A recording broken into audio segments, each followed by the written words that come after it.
오늘 하나님께서 우리에게 주시는 말씀은 요한계시록 14장 1절에서 20절입니다. 신약성경 412페이지에 있는 요한계시록 14장 1절에서 20절입니다. 성경 봉독은 6절에서 13절까지만 하겠습니다. 우리 한 절씩 교독하겠습니다. 또 보니 다른 천사가 공중에 날아가는데 땅에 거주하는 자들 곧 모든 민족과 종족과 방언과 백성에게 전할 영원한 복음을 가졌더라. 그가 큰 음성으로 이르되 하나님을 두려워하며 그에게 영광을 돌리라. 이는 그의 심판의 시간이 이르렀음이니 하늘과 땅과 바다와 물들의 근원을 만드신 이를 경배하라 하더라. 또 다른 천사 곧 둘째가 그 뒤를 따라 말하되 무너졌도다 무너졌도다 큰 성 바벨론이여 모든 나라에게 그의 음행으로 말미암아 진노의 포도주를 먹이던 자로다 하더라.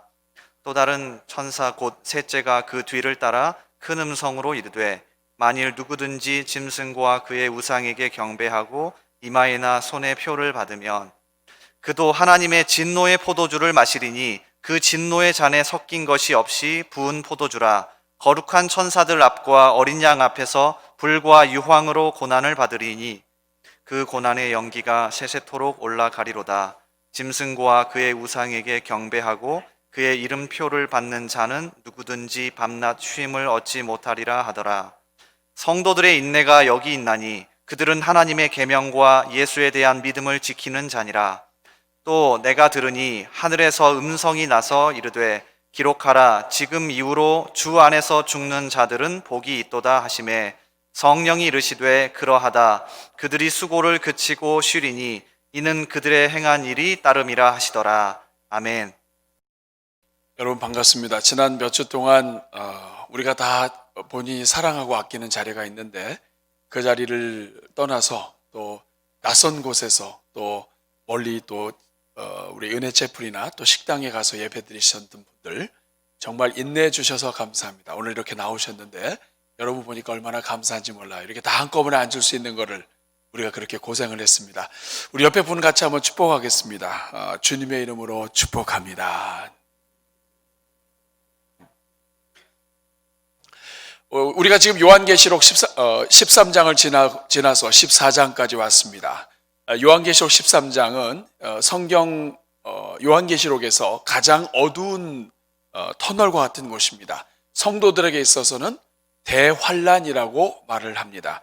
짐승들이 이 세상에 판을 치면서 이 땅에 있는 성도들을 괴롭히고 심지어는 죽이고 그리고 고난 속에 있습니다. 지난주에 살펴봤던 13장 15절의 말씀 13장 15절의 말씀을 보면 짐승에게 경배하지 않는 사람들은 다 죽이게 할 정도였습니다. 그러니까 이런 과정을 살아가는 성도들에게 있어서는 지금 선택의 폭이 많지가 않습니다.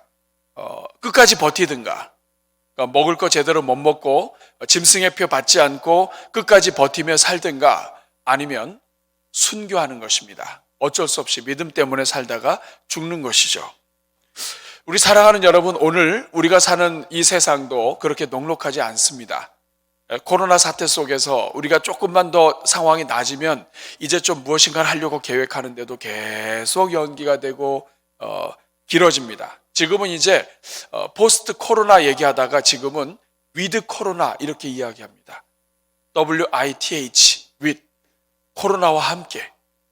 앞으로 이 코로나 떨어지지도 않고 아주 얼마나 이 접착력이 강한지 이 사람들한테 붙어서 이제는 코로나 속에서 우리가 어떻게 살아갈 것인가를 함께 사는 동안에도 함께 있으면서 어떻게 이걸 극복해 나갈 것인가 하는 것을 고민해야 될 때라는 것이죠.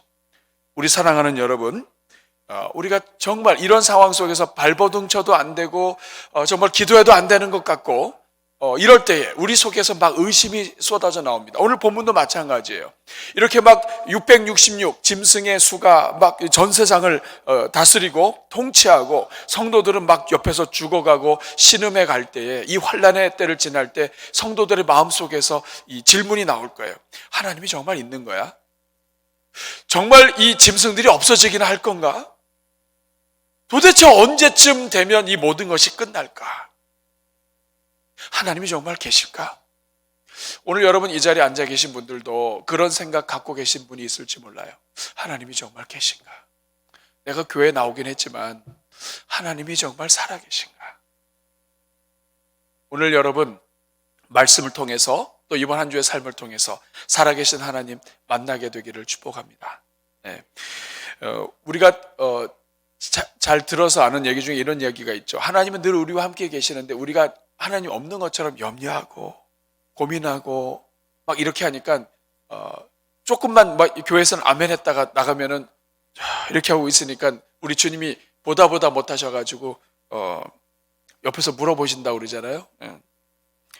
얘야, 그런데 네가 믿는 하나님이 살아계시긴 한 거냐? 여러분 그 소리 들으면 은혜입니다. 갑자기 네가 믿는 하나님 살아계신 한 거니? 이런 하나님의 음성을 들으면 그분 살아계신 거잖아요. 여러분 하나님이 살아계시다? 그러면 끝난 거예요. 오늘 본문은 그걸 알려주세요. 역사의 가장 암울한 시대, 성도들에게 있어서 가장 고난의 시대를 지나갈 때, 요한계시록 13장을 지나갈 때 성도들의 가슴 속에서 의심이 생기고 하나님이 정말 살아계신 것인가? 어느 때까지 저 짐승들을 내버려 둘 것인가 할 때에 그때 이 14장을 통해서 주님이 보여주시는 거예요. 그래서 이 14장은 이 대환란을 지나가는 성도들에게 하나님이 보여주고 싶으신 것을 보여주시는 겁니다. 무엇을 보여주시기 원하실까요? 이 14장에 하나님은 세 가지 중요한 것을 보여주세요. 오늘 그것을 여러분들과 함께 나누려고 합니다. 세 가지 질문에 대해서 하나님은 답을 해주시면서 보여주세요. 첫 번째 보여주시는 것은 누가 마지막에 노래 부르는지 아니? 이거예요. 누가 마지막에 노래 부르는지 아니? 여러분 마지막에 노래 부르는 사람이 이기는 사람이에요. 지금 아무리 노래 부르고 해도 마지막에 부르는 사람이 이기는 거예요. 지금 요한계시록 13장에는요 짐승들이 아주 때로 노래를 부릅니다. 성도들 괴롭히면서 막 좋아하면서 히히닥거리면서 하나님이 계시냐 말이야 하면서 이렇게 막 노래 부르고 있어요. 그런데 여러분 지금 아무리 노래 불러도 마지막에 노래 부르는 그것이 이기는 거예요. 배짱이가 아무리 여름에 노래 불러도 추운 겨울에 노래 부르는 사람이 겨울을 나는 겁니다. 오늘 본문은 그걸 가르쳐줘요. 누가 노래 부르는지 한번 보세요. 누가 노래 부릅니까? 하나님이 이걸 우리에게 초대하시는 거예요. 마지막까지 노래 부르는 사람이 누군지 아니? 그거 보고 기다려, 이런 뜻입니다. 우리 1절 보세요. 1절 보시면 또 내가 보니 보라 어린 양이 시온산에 섰고 그와 함께하는 14만 4천이 서 있습니다. 그들의 이마에는 어린 양의 이름과 그리고 아버지 이름이 적혀 있어요. 지금 산에 서 있고 든든하게 서 있으면서 승전가를 울려 퍼지는 분이 누구냐? 어린 양과 14만 4천이라는 거예요. 14만 4천은 구원받은 모든 성도들, 예수 그리스도 안에서 죽은 모든 사람들을, 믿음으로 살다가 간 모든 사람들을 상징해요. 이 14만 4천의 이마에는 이름이 적혀 있습니다. 짐승의 표를 받고 짐승의 이름을 받은 사람들 아니다 이거예요. 그 사람들은 마지막에 노래 못 부른다. 누가 노래 부르느냐? 어린 양과 그 이름을 가진 사람 14만 4천 명, 예수 그리스도를 믿은 사람들. 이 사람들이 뭐합니까? 2절 말씀 보세요. 같이 읽어볼게요. 시작. 내가 하늘에서 나는 소리를 들으니 많은 물소리와도 같고 큰 우레소리와도 같은데 내가 들은 소리는 검은고 타는 자들이 그 검은고를 타는 것 같더라. 하늘에서 검은고의 소리가 검은고 소리와 같은 것이 연주가 됩니다. 그리고 3절에 드디어 노래하는데 누가 노래합니까? 그들이 14만 4천 명이 보좌 앞과 네 생물과 장로들 앞에서 새 노래를 부릅니다. 우리 살아가는 여러분, 고난의 때를 지나가는 성도들에게 하나님이 무엇을 보여주십니까? 누가 마지막에 노래하느냐 하는 걸 보여주세요. 누가 노래를 부릅니까? 14만 4천이 불러요. 여러분, 이 14만 4천 명이 어떤 사람들일까요? 오늘 본문 4절부터 보면 이들이 누구인지 나와 있습니다. 같이 한번 읽어보겠습니다. 시작. 이 사람들은 여자와 더불어 더럽히지 아니하고 순결한지라 어린 양이 어디로 인도하든지 따라가는 자며 사람 가운데서 속량함을 받아 처음 익은 열매로 하나님과 어린 양에게 속한 자들이니 5절 그 입에 거짓말이 없고 흠이 없는 자들이더라. 14만 4천 명은 이 4절 앞에 부분에 보면 이 사람들은 여자와 더불어 더럽혀지지 않았다 이렇게 이야기합니다. 여기서 여자는 음녀, 바벨론, 하나님을 거부하고 하나님을 거역하는 모든 영적인 세력을 이야기해요. 영적인 간음을 일으키고 하나님을 믿지 않게 하는 모든 전체를 가리켜서 여자라고 표현을 했습니다.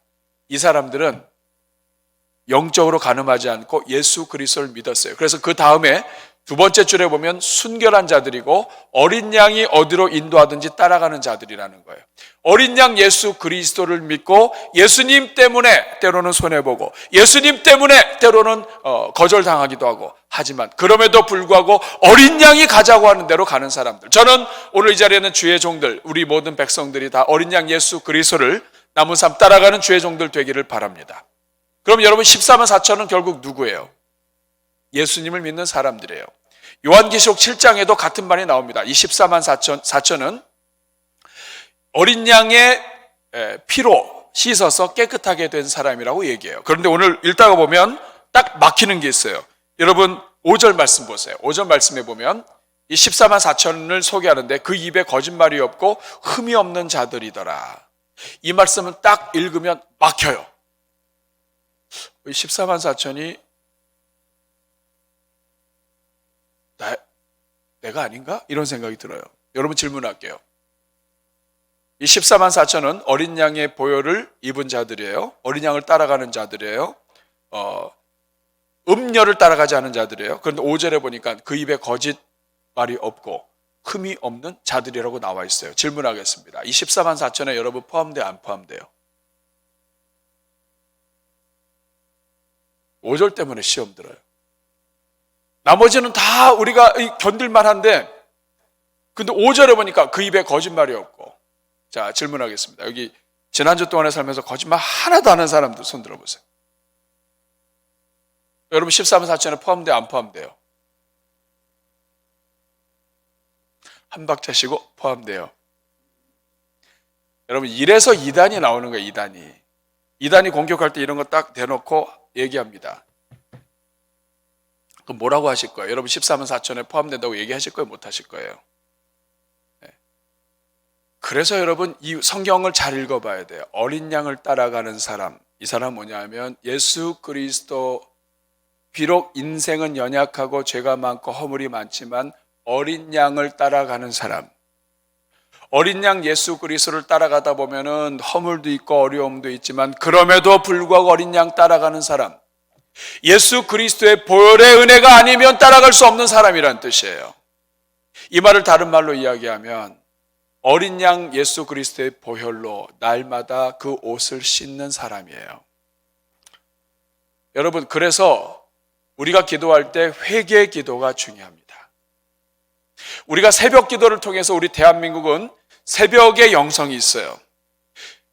다른 민족들이 잠을 잘 때, 주무실 때 우리 대한민국 사람들은 일찍부터 일어나서 기도했어요. 이 좋은 기도를 새벽부터 했다고요. 그러니까 더 많이 기도하고 더 많이 엎드리고 더 많이 간구해서 하나님이 은혜와 복을 주셨어요. 세계 선교 역사상 가장 성공적인 나라가 대한민국이에요. 그런데 새벽에 기도한 그 기도를 저녁까지 우리가 끌고 가야 돼요. 쉬지 말고 기도하라고 했거든요. 그래서 저녁 기도가 중요한 이유는 뭐냐면 새벽이 하루를 여는 기도라고 한다면, 복을 여는 기도라고 한다면 저녁 기도는 우리의 모든 허물을 씻는 기도예요. 하루를 살면서 우리의 모든 연약함, 더러운 것들 저녁 기도를 통해서 저녁 시간에 하루를 마감하면서 주님 앞에 용서를 구할 수 있는 거예요. 이것이 회개 기도이고 이것이 능력입니다. 여러분, 우리가 어떻게 거짓말이 없고 흠이 없는 자들이에요? 여러분 다 흠이 있는데. 그러나 여러분 생각해 보세요. 죄가 있는 사람은 구원받지 못해요. 그런데 예수 믿으면 죄 문제가 사함을 받고 구원받아요. 그 말은 예수님을 믿으면 흠이 없어진다는 뜻이에요. 우리는 흠이 있는데 어떻게 흠이 없어져요? 예수님의 보혈은 과거의 죄를 다 덮고 지금 현재의 죄도 덮고 미래의 죄까지도 다 덮는 능력이 있는 줄로 믿습니다. 이 말은 뭐냐면 우리가 영접하는 자, 그 이름을 믿는 자들에게는 하나님의 자녀가 되게 하셨어요.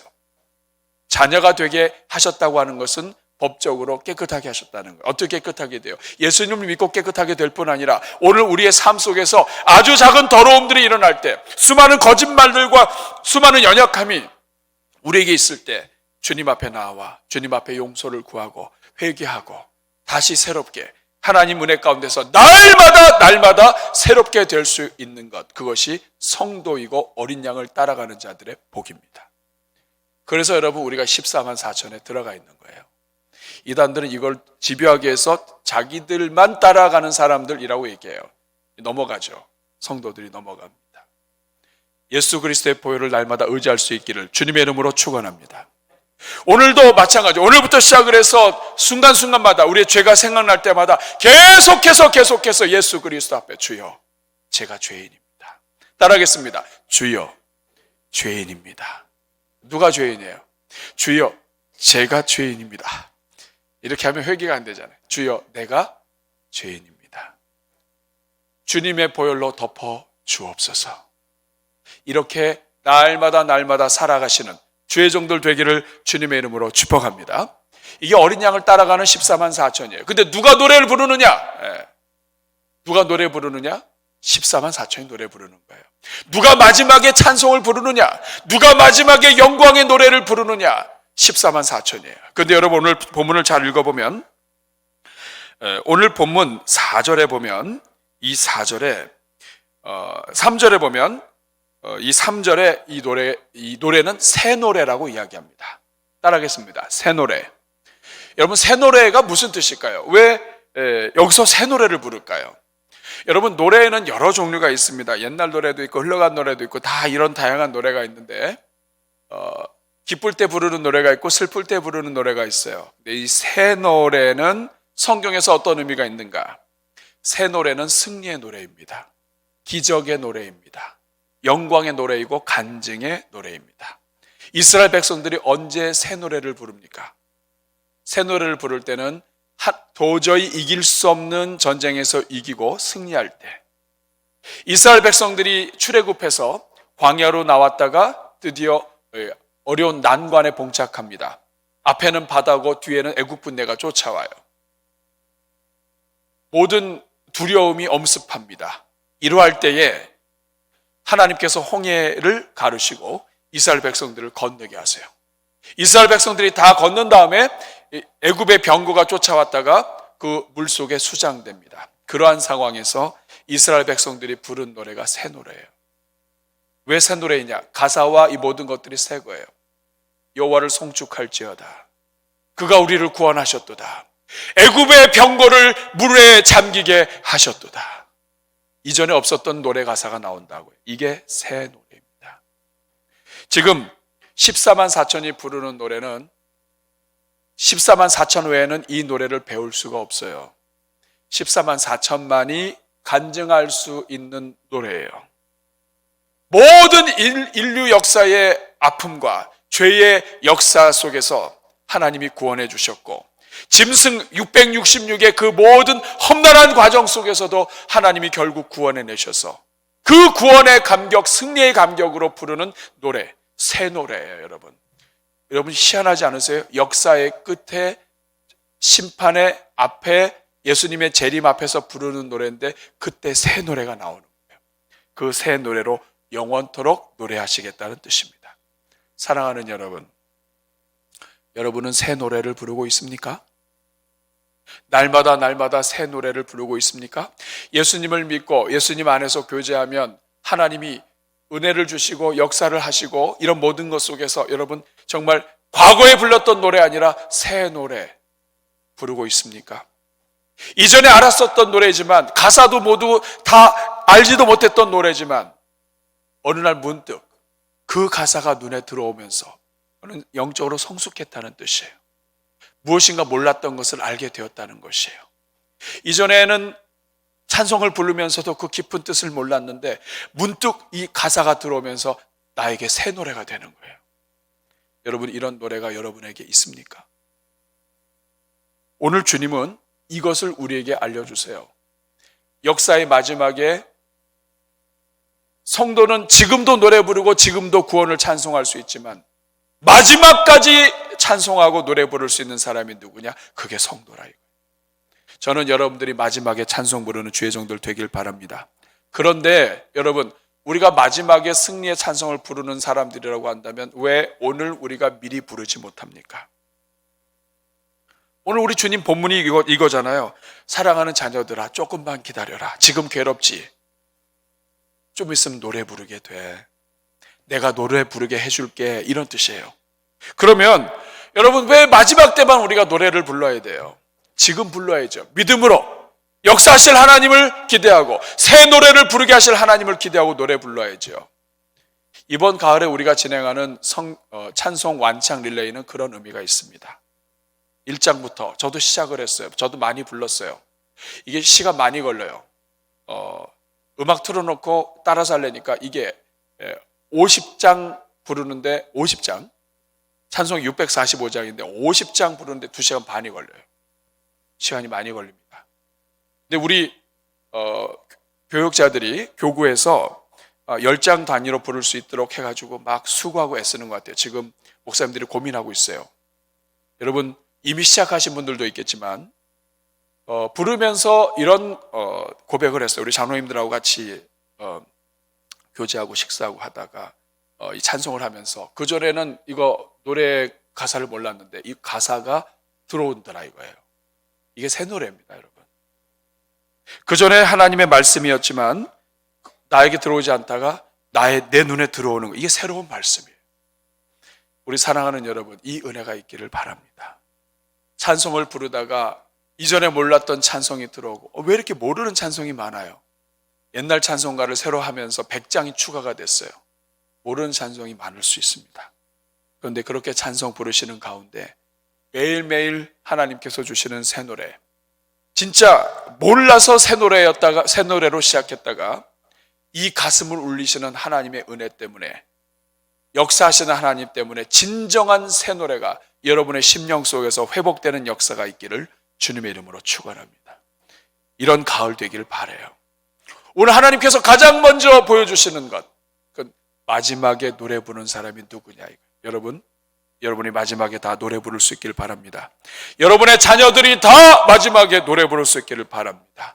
뿐만 아니라 날마다 노래가 열리는 주의 종들 되기를 주님의 이름으로 축복합니다.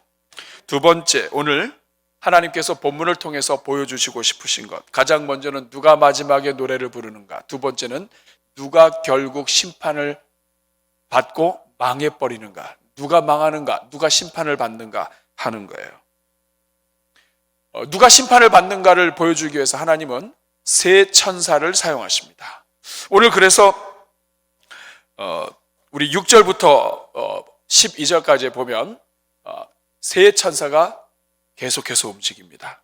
여러분, 그냥 한 천사가 와가지고 이거 다 얘기하면 되잖아요. 근데 왜 이렇게 하나님이 번거롭게 세 천사를 다 활용을 하셨을까요? 하나님이 긴박하게 지금 이끌어 가신다는 것을 상징하는 거예요.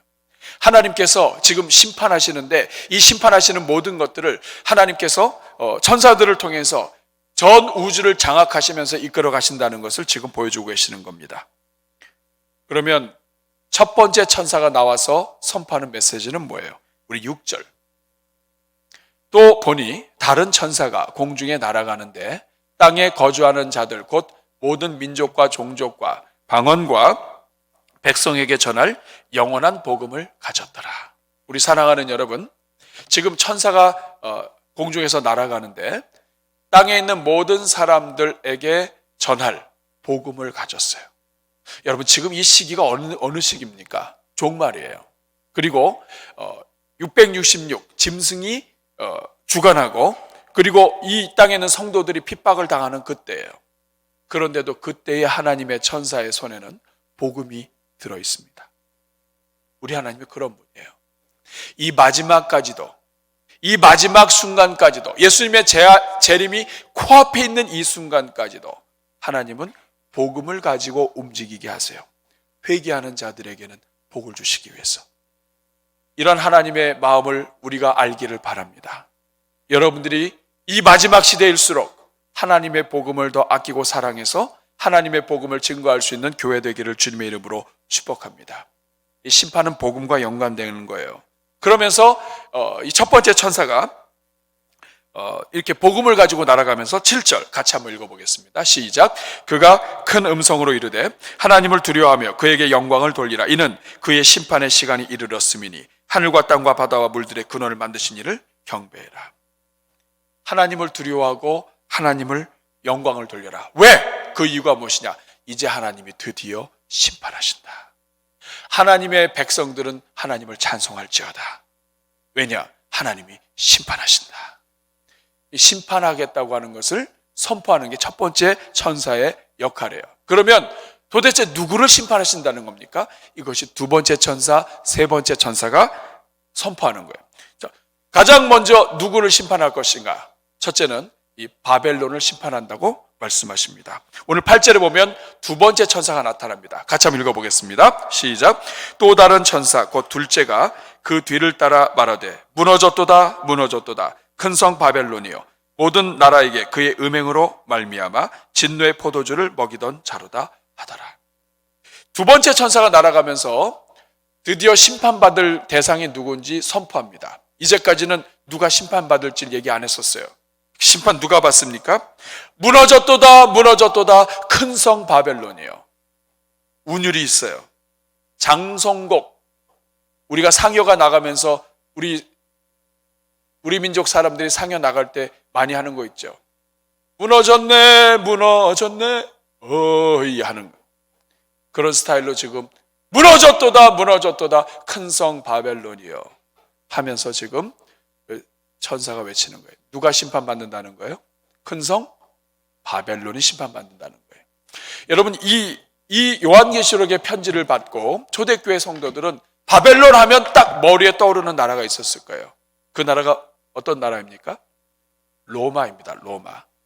로마의 황제가 황제를 숭상하게 하고 숭배하게 하고 예수 믿는 사람들은 공무원이 되지 못하게 하고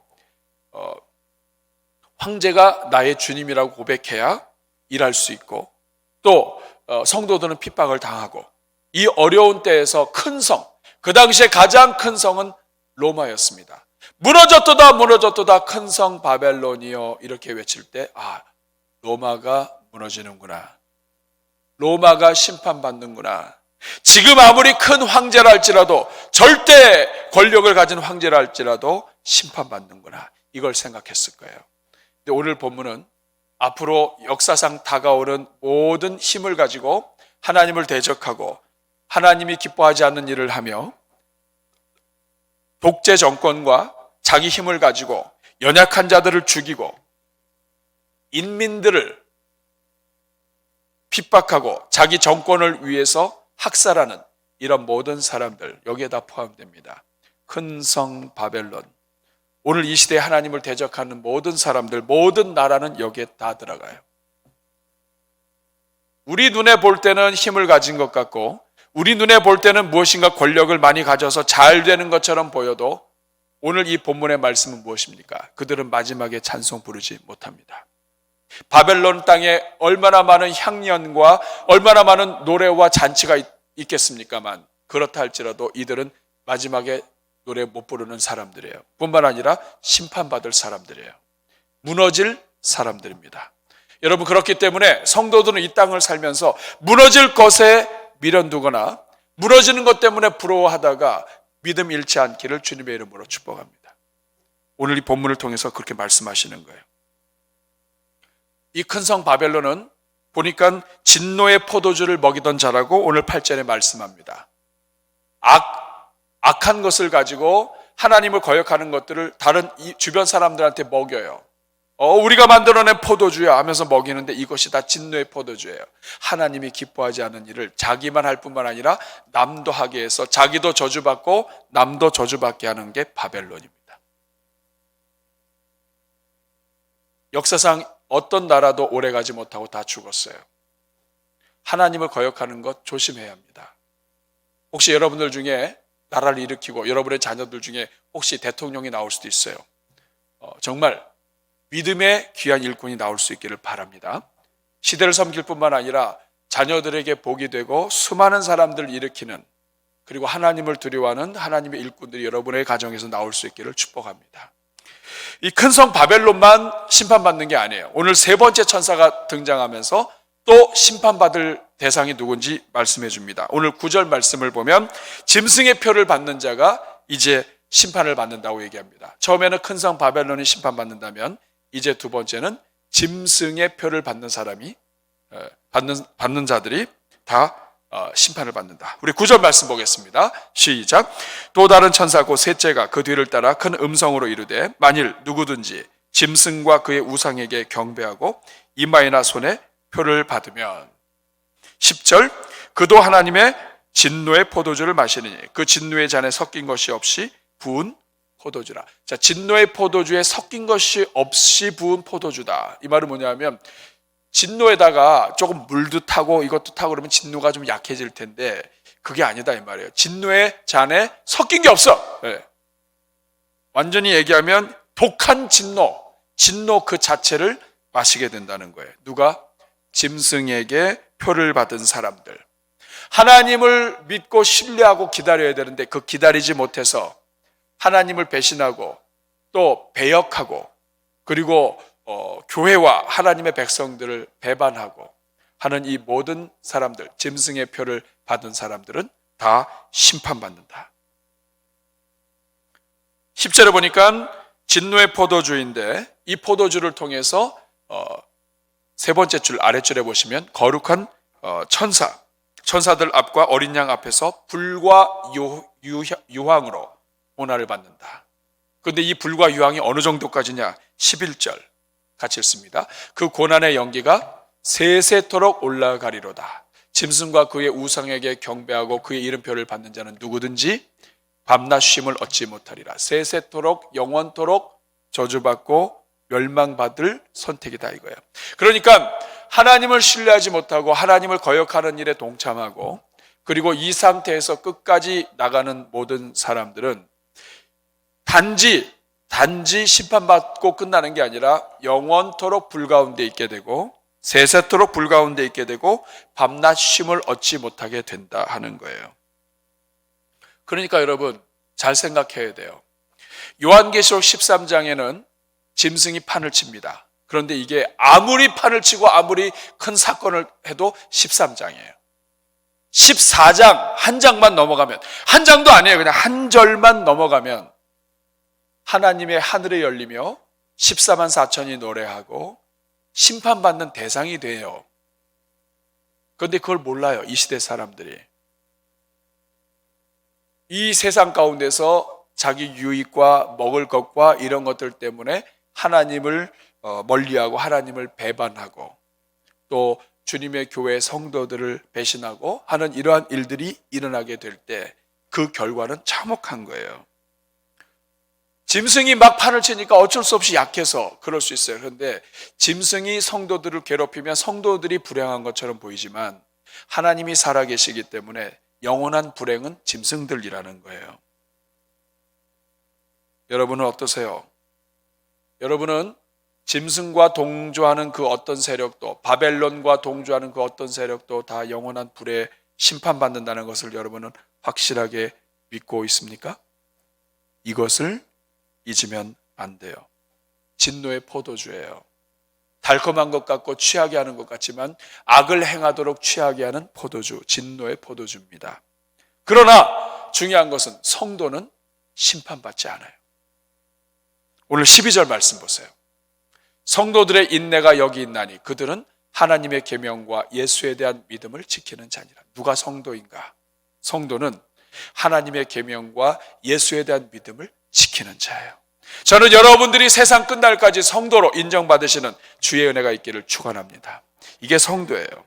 근데 성도에게는 어떤 은혜가 있느냐? 13절 같이 읽겠습니다. 시작.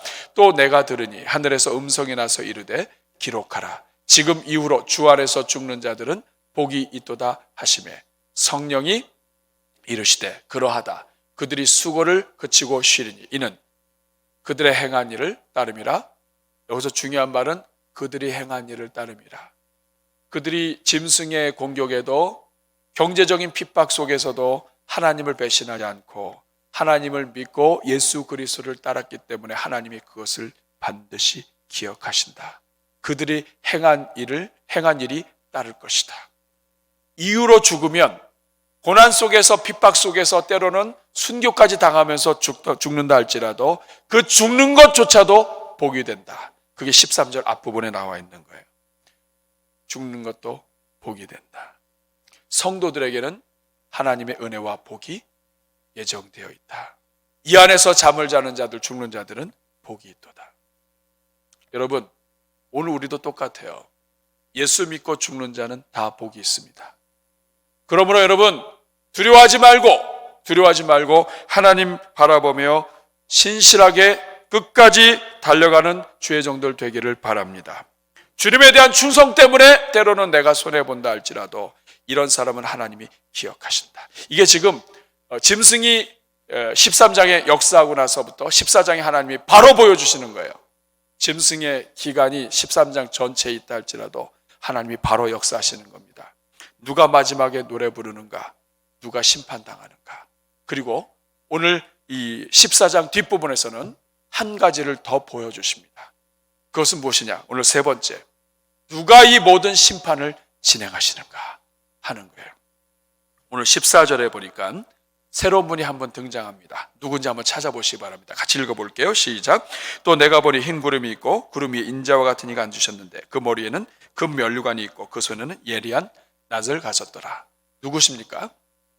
인자 같은 이가 앉으셨어요. 성경을 읽다가 인자 같은 분 하면 이분은 10중 8구 예수님이에요. 아니면 예수님을 예표하는 경우가 많아요. 예수님이 등장하셨어요. 재림할 때. 그런데 예수님의 손에 지금 무엇이 있습니까? 낫이 있어요. 근데 아주 예리한 낫을 가졌어요. 심판이 지금 시작이 되는 거예요. 이제 추수가 시작이 된다는 뜻입니다. 15절 말씀을 보겠습니다. 같이 읽습니다. 또 다른 천사가 성전으로부터 나와 구름 위에 앉은 이를 향하여 큰 음성으로 외쳐 이르되 당신의 낫을 휘둘러 거두소서. 땅의 곡식이 다 익어 거둘 때가 이르렀음이니이다 하니. 천사가 예수님을 향해서 외칩니다. 이제 당신의 낫을 휘둘러 거두소서. 땅의 곡식이 다 익어 거둘 때가 되었나이다. 천사가 경배하며 당신의 낫을 휘두르소서 말하는 대상이 누구예요? 예수님이에요. 예수님이 이제 이 낫을 휘두르면 추수가 시작이 되는 거예요. 그런데 16절에 어떤 결과가 일어납니까?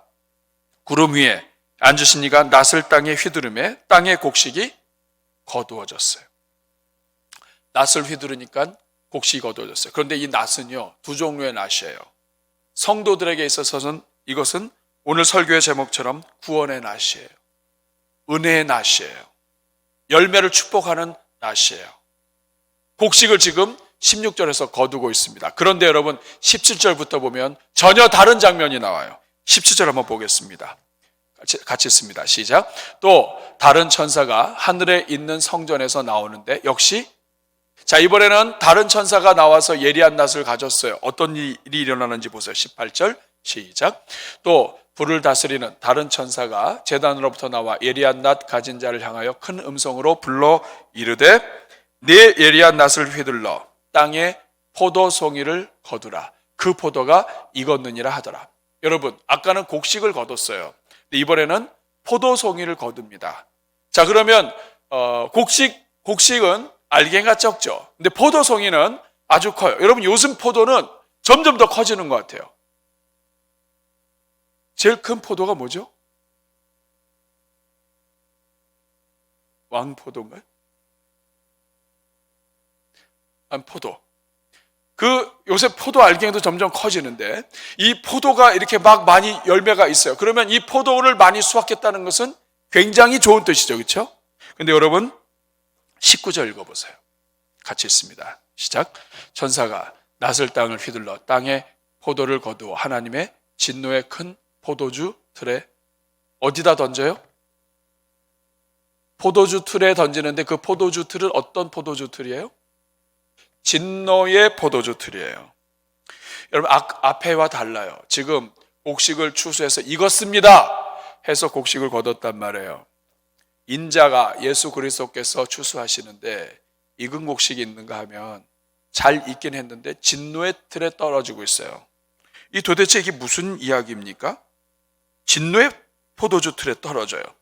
자 그리고 20절 보세요. 20절 시작. 성 밖에서 그들이 발핀이 틀에서 피가 나서 말 굴레까지 닿았고 1600 스타디온에 퍼졌더라. 여러분, 앞에 있는 곡식보다도 알갱이가 훨씬 큽니다. 잘 익었어요. 누가 보더라도 아주 주렁주렁 열렸습니다. 그러면 이것은 추수하면서 열매를 얻었기 때문에 이 열매를 가지고 축복하고 해야 되는데, 그게 아니라 이 큰 열매를 그냥 다 무자비하게 다 버려버리는 거예요. 포도주 틀, 진노의 포도주 틀에 다 던져버리는 거예요. 여러분, 여기 아주 중요한 말씀을 지금 우리에게 가르쳐 주고 계십니다. 여러분, 이 땅을 살면서 우리는 다 열매를 맺어요. 그런데 우리 믿음의 성도들도 열매를 맺고 믿지 않는 자들도 열매가 있어요. 그런데 그 열매가, 우리 열매는 아주 작은데 믿지 않는 자들의 열매는 포도송이 같아요. 아주 열매가 커요. 그러면 우리는 그것을 아주 부러워합니다. 이 땅에서. 야, 정말 나는 예수님 믿고도 그렇게 안 되는데 저 친구는 이 세상에서 하여간 뭐 지 하고 싶은 대로 하니까 그럴 수도 있겠지만은 어떻게 저렇게 잘 될 수가 있냐. 야, 포도송이가 저렇게 많이 익었네. 우리가 부러워할 수 있어요. 근데 오늘 본문이 이야기하는 게 뭐예요? 이 땅에서 잘 돼서 열매 크다고 해서 거기 넘어가지 말라는 거예요. 아무리 열매가 커도 어디로 갑니까?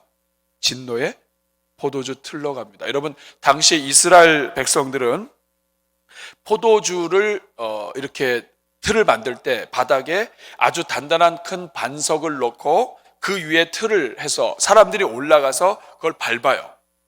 그러면은 그 포도를 밟으면서 막 옷에 튀고 막 그러면서 막 이 포도 이 불구 이런 것들이 막 튀겠죠. 그러면서 이 즙이 눌려서 아래로 흘러내리면 그 아래로 흘러내린 것을 받아서 옮기고 또 받아서 옮기고 해가지고 이 포도즙을 짜요.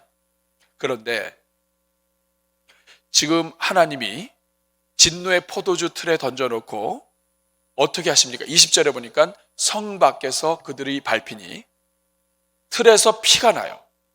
여러분, 지금 바뀌었어요. 포도주에서는 포도즙이 나와야 되는데 포도를 던져서 밟았더니 피가 나와요.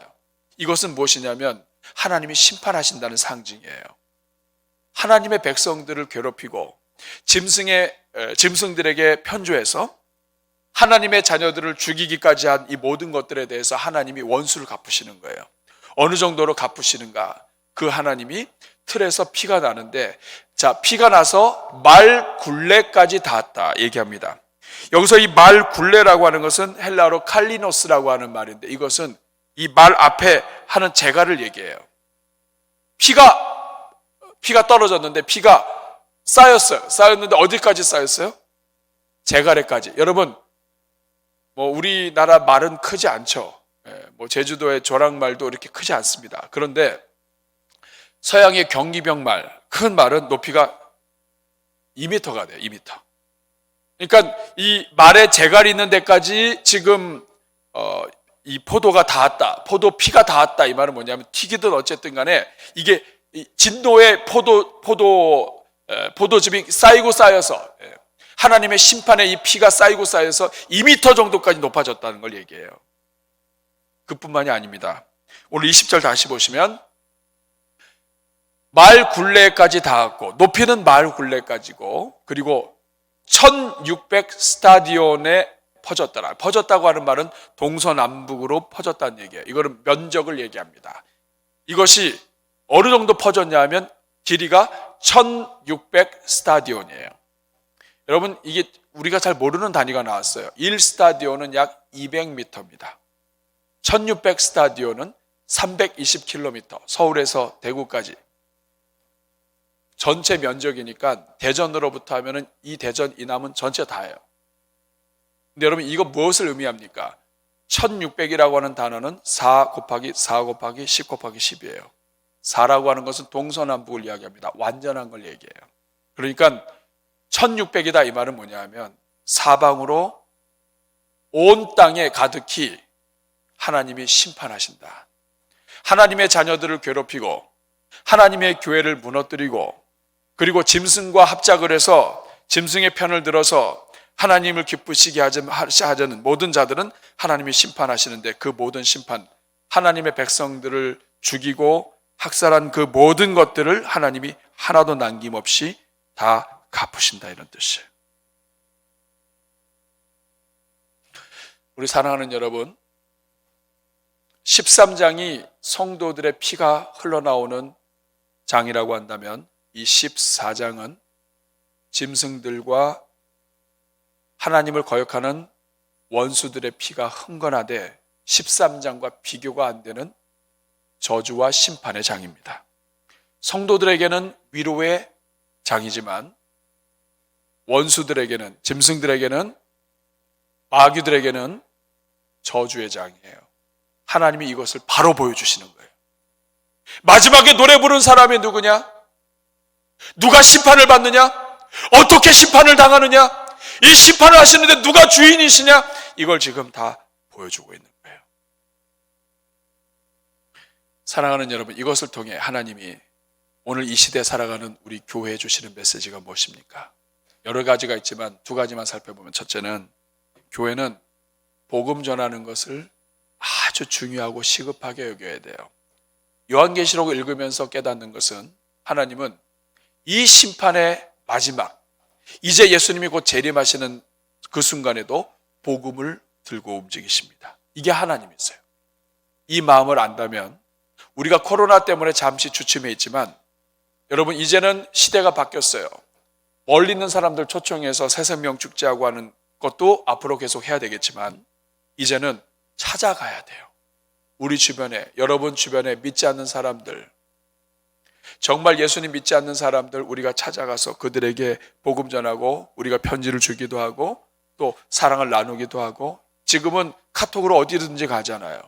그 모든 자들에게 정말 진심으로 기도하고 따뜻한 마음을 우리가 표현할 수 있어야 할 줄로 믿습니다. 두 번째, 오늘 본문을 통해서 하나님이 알려주시는 것은 오늘 우리가 믿음 지키며 인내하는 것이 중요하다. 더 구체적으로 얘기하면 내가 인내해야 된다, 이거예요. 내가. 여러분, 인내만 하면 노래 부릅니다. 오늘 조금만 참으면 내일 찬송할 수 있는 게 성도예요. 아무리 큰 고난이 있어도 오늘 하나님 앞에서 버티기만 하면 내일 노래 부를 수 있는 게 성도예요. 이런 말이 있습니다. 마지막에 웃는 자가 최후의 승자다. He who laughs. 그 다음에 안 읽도록 하겠습니다. 마지막에 웃는 자가 최후의 승자다. 마지막에 웃는 자가 가장 오랫동안 웃을 수 있는 사람이다.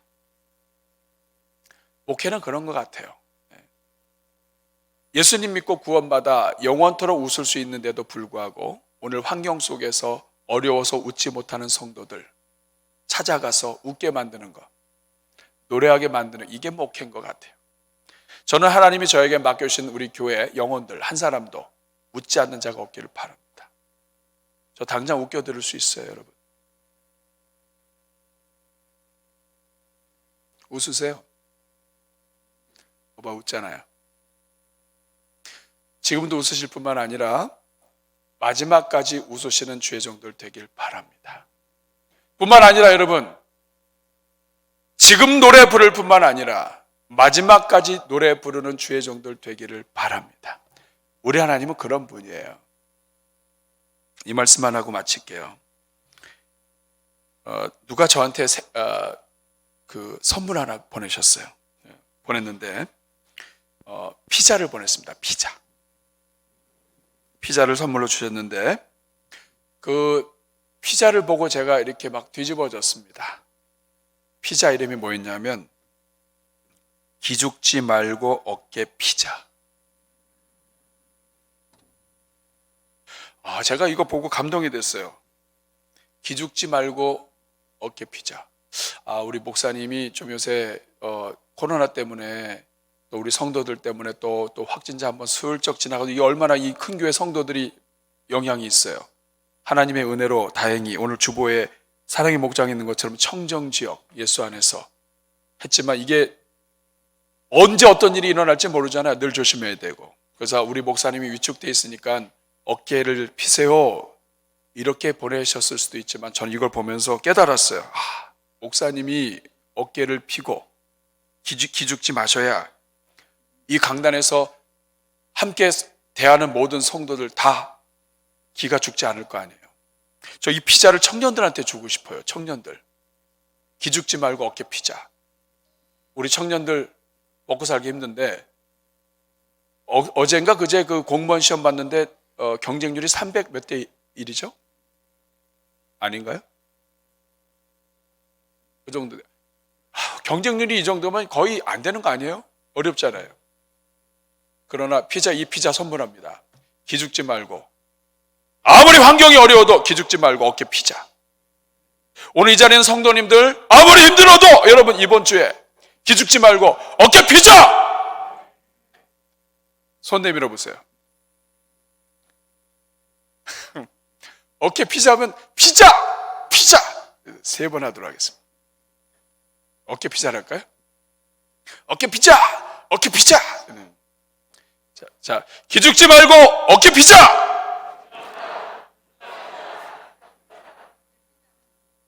어떤 코로나가 와도 여러분 찬송하면서 새 노래로 주시는 하나님 안에서 승리하는 주의 종들 되시기를 바랍니다. 우리 같이 찬송 한번 하죠. 내 평생 사는 동안 주 찬양하리. 마지막 때만 찬양하지 말고 평생 찬양합니다. 내 평생 사는 동안 주 찬양하리. 여호와 하나님 내 주를 찬양하리. 주님을 묵상함이 즐겁도다. 내 영혼 주 안에서 참 기쁘리. 내 영혼아 주님을 성축하라. 내 영혼아 주님을. 지금 안 되는 것 같아도 내 영혼아 박수 치면서 내 영혼아 주님을 성축하라. 내 영혼아 주님을 찬양. 내 영혼아 주님을 바라보라. 내 영혼아 주님을 바라보라. 내 영혼아 주님을 바라보라. 내 영혼아 주님을 바라보라. 내 영혼아 주님을 의지하라. 주님을 다시 한번 합니다. 내 영혼아 주님을 사랑하라. 내 영혼아 주님을 사랑하라. 내 영혼아 주님을 사랑하라. 내 영혼아 주님을 사랑하라. 내 영혼아 주님을 사랑하라. 평생 찬양하게 하신 우리 주님께 감사의 박수 드리겠습니다. 우리 한번 가슴에 손 얹고 기도하겠습니다. 제가 여러분 위해서 축복합니다. 하나님, 우리 인생의 노래 끊어진 지 오래고 하나님 말씀 안다고 하지만 새 말씀이 아니라 옛날 말씀으로 우리 가슴 속에 사라져가고 있는 이때 주님의 은혜를 구합니다. 이번 가을에 어떤 환경 속에서도 새 노래를 부르게 하시는 하나님을 기대하고 기대하오니 하나님 아버지, 우리 성도들의 입술에 찬송이 회복되게 하여 주옵소서. 우리 성도들의 가슴 속에 하나님의 영광이 임하게 하여 주옵소서. 새로운 역사, 새로운 기적, 새로운 은혜, 새로운 늘 알았던 찬송이지만 그 찬송의 가사가 가슴에 와 닿는 새로운 은혜가 열리게 하여 주옵소서. 이번 한 주도 지켜주시고 보호하여 주시고 하나님 안에서 웃음이 회복되는 가정들 다 되게 해 주옵소서. 예수님의 이름으로 축복하며 기도하옵나이다.